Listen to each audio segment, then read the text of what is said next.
There's very little truth that Afghanistan is the graveyard of empires. In fact, the term itself, graveyard of empires, is probably less than 30 years old Mm. if you search for it.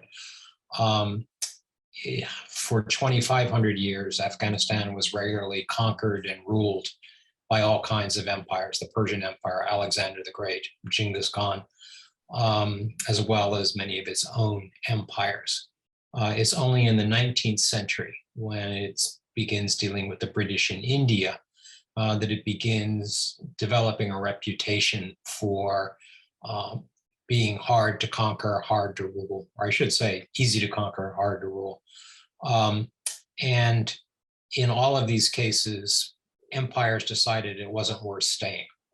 The decision to leave Afghanistan, even after the first Anglo-Afghan War, when the British lost an entire army there, they came back in the summer and essentially recaptured Kabul. So it was always a decision, whether it was London, Moscow, or Washington, to decide you didn't want to stay anymore.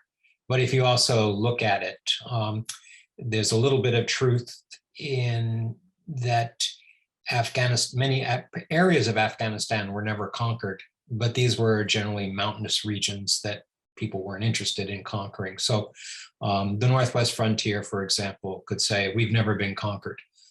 Even the British left it autonomous, but that's because empires make deals with people that are expensive to rule. They rule indirectly. Also, it's not a place where it's not a graveyard where empires go to die. It's a place where empires get their fingers burned and generally decide they're going to leave. The Soviet Union did not collapse because of Afghanistan. It had many other problems.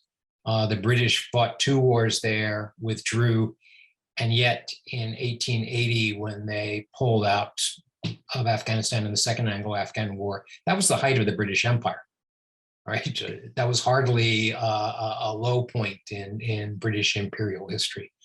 So again, the Afghans take credit, say foreigners can't rule, or they've adopted this graveyard of empires, but in fact, the term itself until probably the 1980s was generally applied to Mesopotamia because of so many old empires there that archaeologists were digging up.